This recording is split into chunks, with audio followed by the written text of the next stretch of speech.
Shining bright lotus.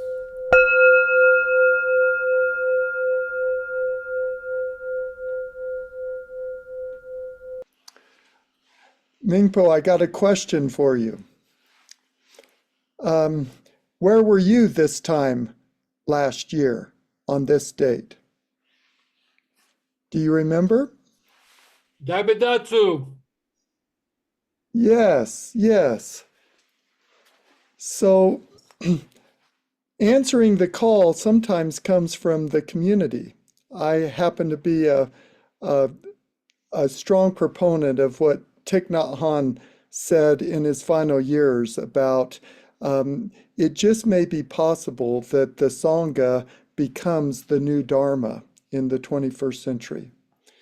And with the blessing of Hollowbone Zen and the wonderful community that we've created over these many years, I was given the challenge to go and round out your game. Go to Daibasatsu and really get a good, strong feel for what's going on there and how that relates to how you want to set up Dragonheart Dharma. So we started with 40 days and 40 nights retreat. And Mingpo and I did that. Our first day was this time last year. And so tonight, I'm going to talk about answering the call.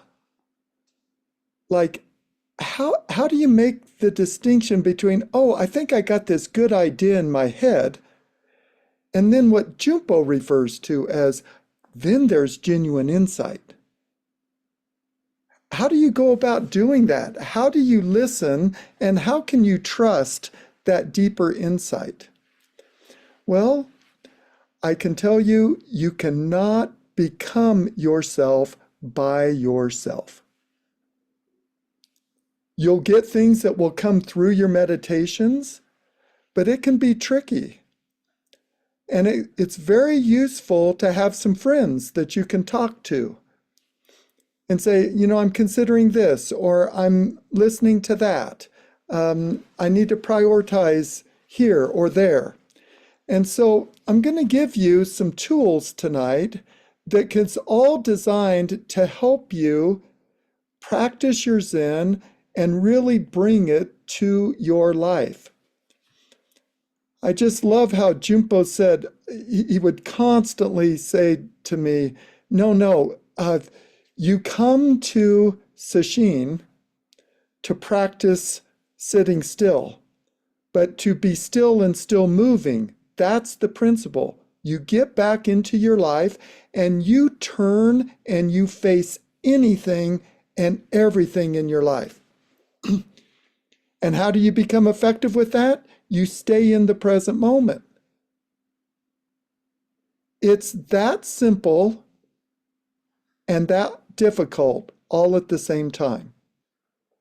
Now, we've had the great good fortune of 4 wonderful Dharma talks. And I'm going to do my best to help kind of round it out tonight. And so if we start with Kogan's, who am I anyway? Jun Po loved starting with that because he wanted you to focus on, no, I didn't ask you what your name was, Tom Pittner. I asked, who are you at the core of your being? And he described it as a koan. When I first started, I didn't really understand what koans really meant. I just thought they were just kind of these weird, fictitious, mythical things that came out of the Zen books that I was reading at the time. And the first thing Jun Po did was say, well, I ban you from reading any Zen books for you 3 years.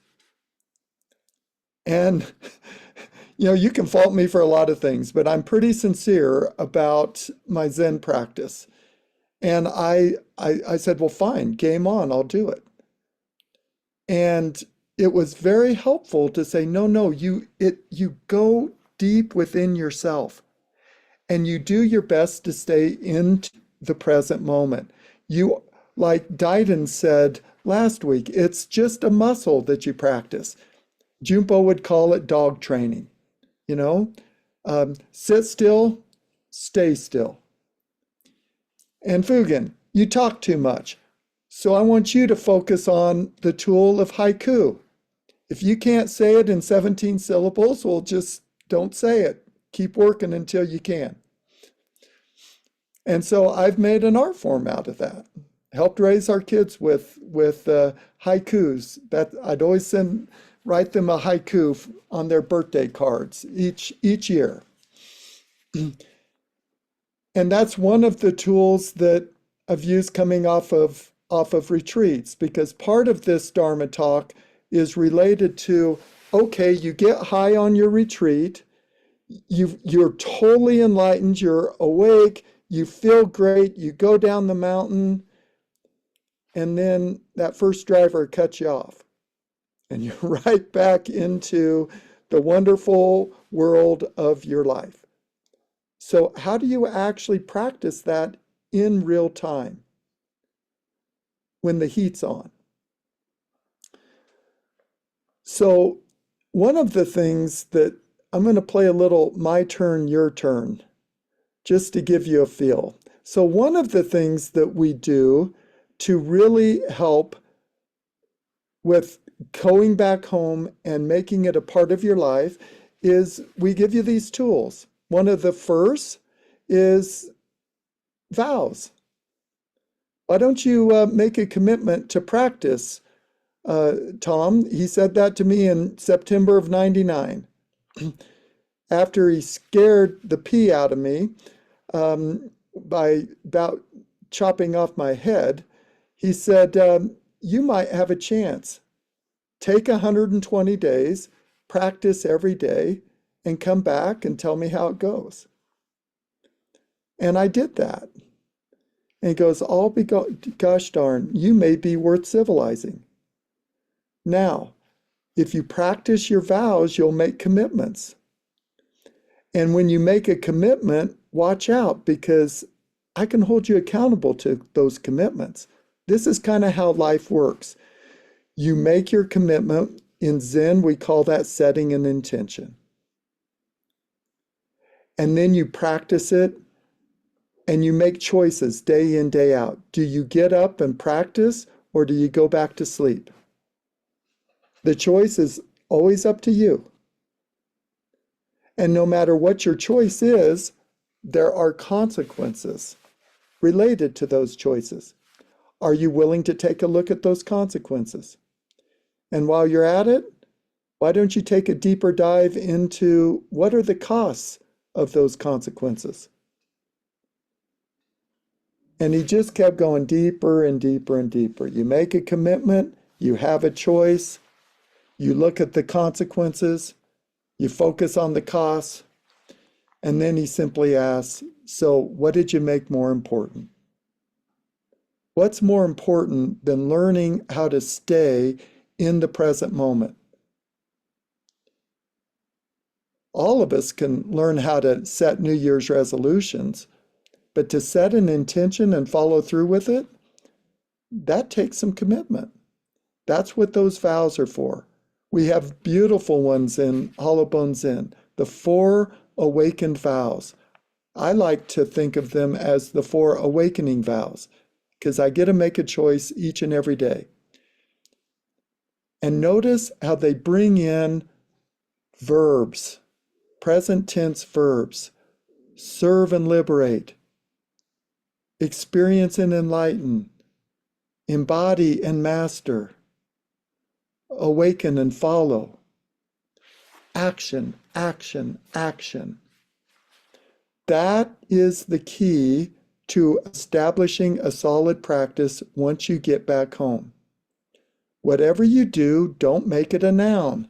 Oh, I think I'll do my practice. It's like, no, what are you going to do to serve your practice? So that brings me to one of the things that you can do to just keep yourself honest. If you look at the precepts, we're big on living the precepts. You'll just notice if you really are sincere and you make a commitment, you hold yourself accountable, it's pretty much guaranteed to enhance the quality of your life. But just like Atadipa says, whatever you do, don't believe us. What I loved about Junpo's approach is he wasn't asking me to conform to a religious belief. He said, now, of course, the way our brains work and stuff, we use beliefs, but that's not the end all be all. Go deeper, Fugen, go deeper. And so one of the things that showed up for me just a couple of weeks ago, when I was driving a rental truck back from California to Colorado, I was so excited. My intention is I just wanted my altar from the house that I had it in California. I just wanted it with me in Colorado. Now I can hear Doshin just giving me shit already. Oh, look, you're precious, precious. Be careful about those attachments, Fugen. I'm like, well, all right. And I want my altar.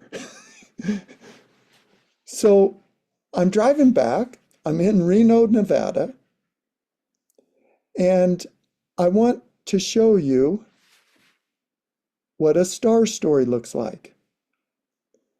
Because in the spirit, you just really can't make this stuff up. So I've been practicing the precept with the Dragon Heart Dharma Jukai folks, and we've been working on telling the truth that week. Manifest truth. Well, I was practicing. We get to Costco. I go in, I get the supplies I needed. I'm going to the checkout line. And I'm sitting there and I was literally meditating on a koan. When I noticed out of the corner of my eye, there's two lines. One was for the regular checkout, the other one was for the self-checkout. And there's this lady, she must have been 50, 60 years old, a short Asian woman. And she had this huge Costco cart. And she realized at the last minute that it's just going to be too much to try and do all that in the self-checkout. So she was trying to get her cart over. So I turned around and I'm like, aha, present moment focus. And with all the love in my heart, all I wanted to do was a simple act of kindness. So I said, here, let me help you. I turned and I said, let's get that cart going. We'll get you over to this other one. And she was so grateful. And I turned back around, and lo and behold, there's this I'm just going to say it the way I thought of it, there was this frat boy, this privileged white frat boy was exactly what I thought. He comes buzzing by me, and he cuts in line. And I've been working on respecting and honoring boundaries, but I haven't been so good about sticking up for myself. So I thought, okay, I'm going to practice. And I went up to him. I said, hey, you just cut in line. And like a little smart aleck, he looked right at me and he said, no, your job was to pay attention. And you weren't paying attention. So I slipped right past you. And then with a shit-eating grin on his face, he took his little Costco card, he put it right on the self-checkout thing so that it's his to do.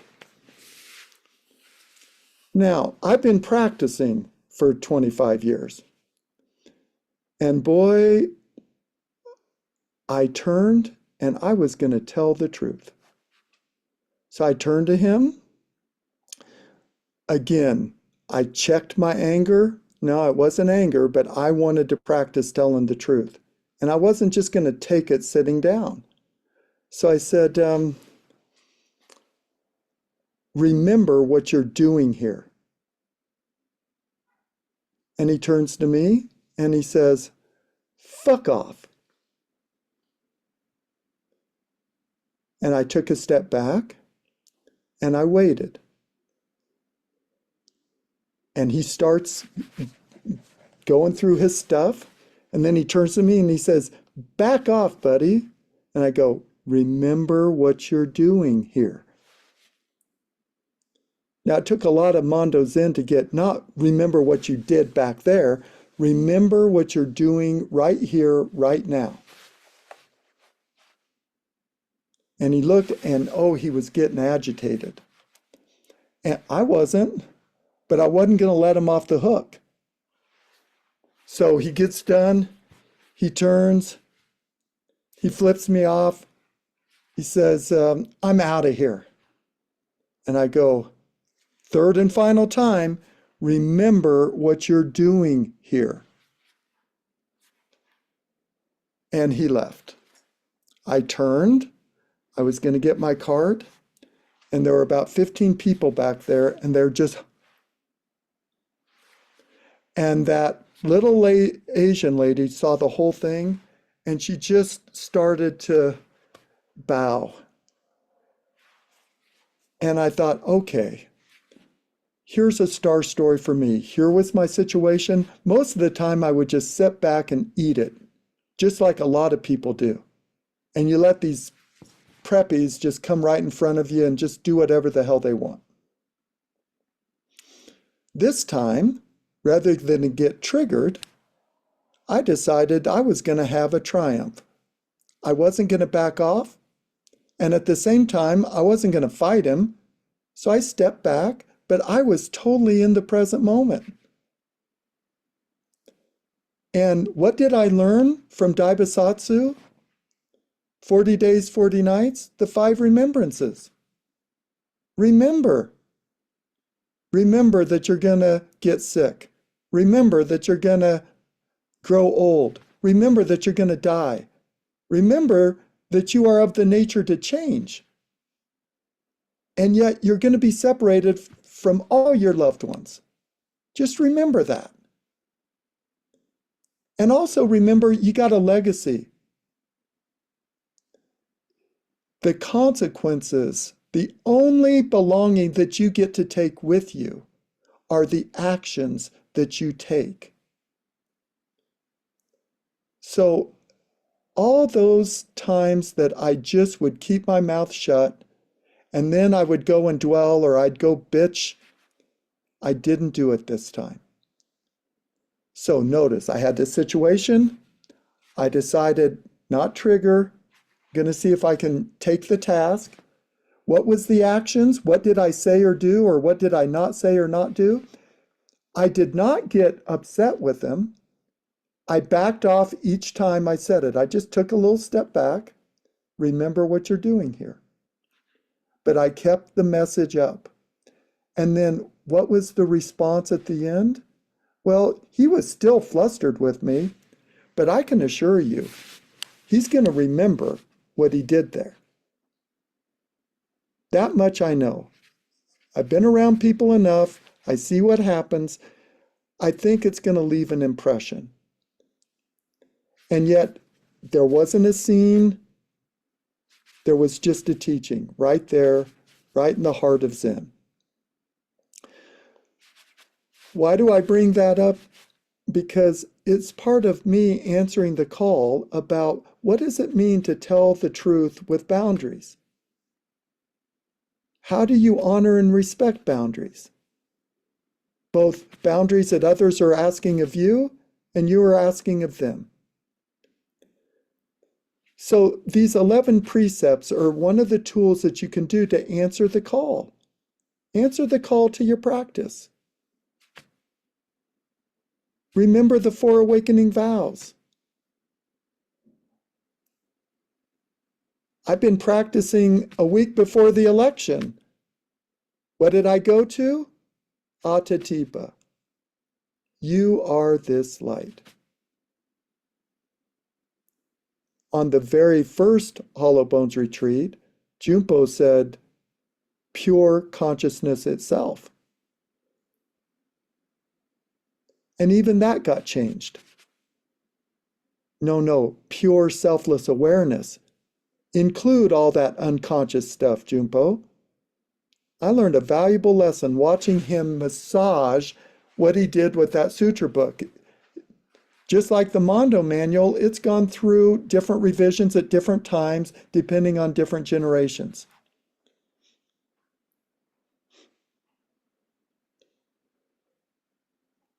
It's a wonderful tool guide.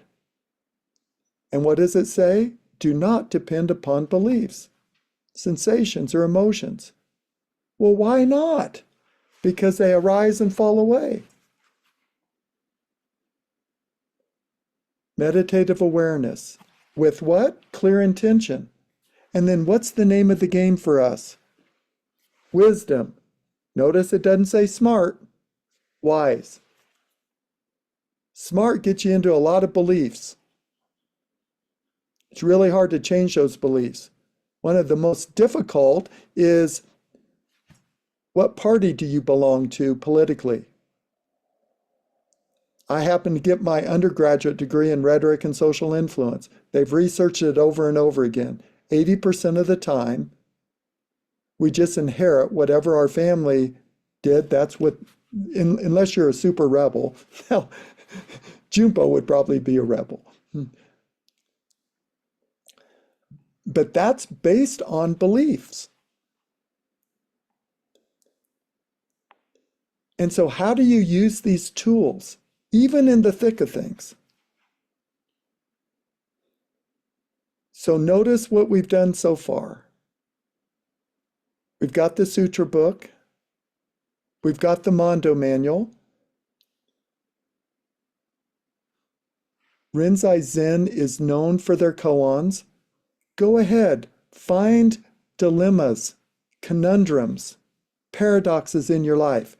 Damned if you do, damned if you don't. Now, work with that. What does a good meditation practice allow you to do? Out of the head, back to the breath. Back to the breath, back to the breath. Back to your mantra. Back to a koan. Whatever it takes to keep yourself in the present moment, and what you'll notice is it will begin to deepen.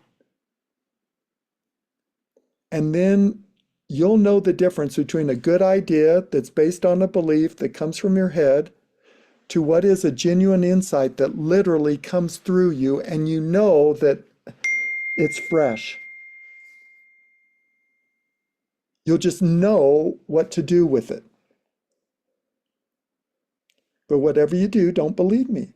Check it out for yourself.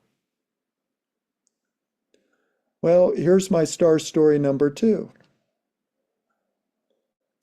I come from the heartland. Kansas is a very red state. It was very condescending when the book came out in 2016 that said, "What's the matter with Kansas?" I took that personally. I voted for Republicans. I voted for Democrats. I really tried to be a responsible citizen by getting informed with the issues, looking at the character of the politician, and then making my choice. What's the matter with Kansas? What's the matter with you?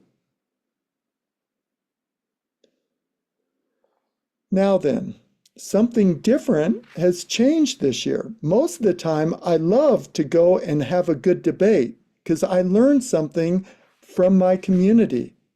I don't want people that think like I do or even believe what I think's happening. I really want a good, solid debate. It's part of why I did communication studies as my degree. I really loved it. But this time, the people that I know and love the most, my relatives, my surrogate mom, my brothers, my sisters, we're all over the place. I said, well, let's just talk about it. This time, no one would talk about it. Fugen, the best thing you can do, I'm not going to get into a political, religious, or sexual discussion with you. We know, they tease me, it's like all the things that we tried to teach you when you were young, it comes out of the 4-H manual from Kansas. Surely you have sense enough to just don't talk about sex, religion, or politics, and we're good. I'm like, well, how are you going to keep a democracy going if we can't even talk about it? So this is the koan that I've been working on this last week, the conundrum. All right, I do find myself starting to get irritated that we can't even talk. I'm not saying that but what do I do? Junpo, what do I do? Answer the call, Fugen. By the way, I go to Daibasatsu for 40 days and 40 nights, and they tell me I've been pronouncing Fugen wrong. So it's Fugen for future generations. Fugen, no, it's the elephant. It's compassion. You have that spirit. Junpo got that right.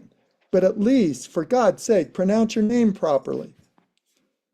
And then I get my Dharma buddies from Mondo Zen, and they go, oh, Fugen, just do what you want to do there. I'm sure that with 84 generations of teachers through India, China, Japan, North America, I'm sure that there's been plenty of mispronunciations. Don't get all hung up on all that. Just make your own choice. So I'm thinking maybe fungus. We'll see. But I bring that up because one of the things that happens with these conundrums and with your practice is you must include reality, even the suffering.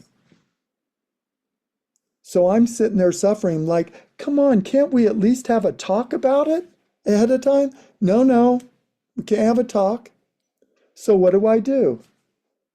Well, at that point, I thought, you know what?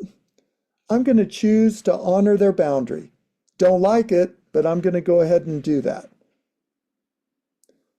And then the results come out the way they do. I call my conservative friends who voted there. I mean, my brother just loves being a Trumpster, and he just loves giving it to me. So I call him, I congratulate him. I bet you feel vindicated. I sure do. You going to listen to me now? He's my younger brother. I'm like, yeah, I will. Koan 9, Mondo, remember and choose. What am I remembering? What am I choosing? That's an ego job.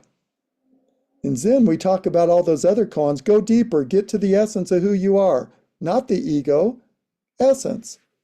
Well, you still got to come up the other side and use that brain for something.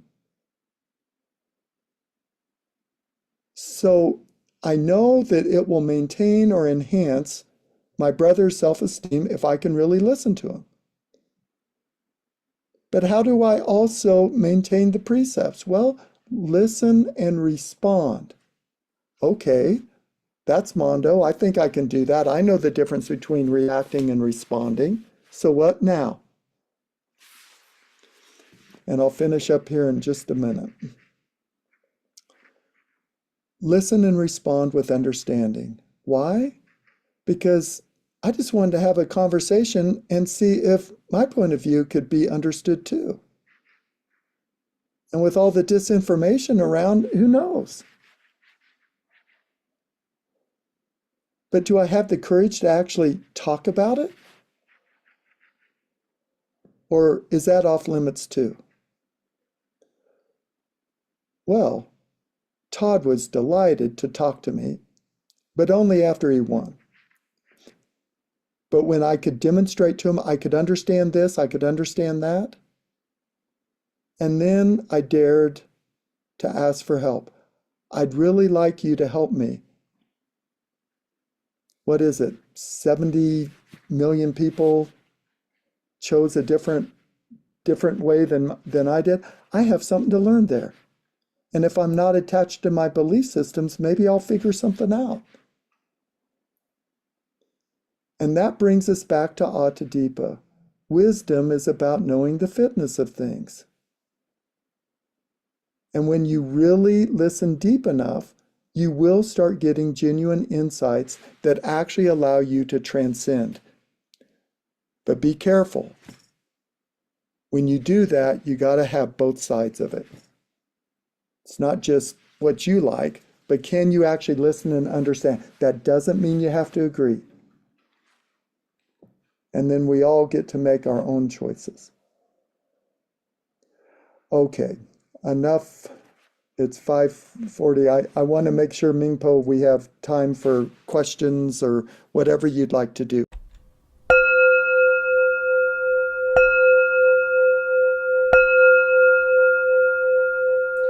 Shining bright lotus.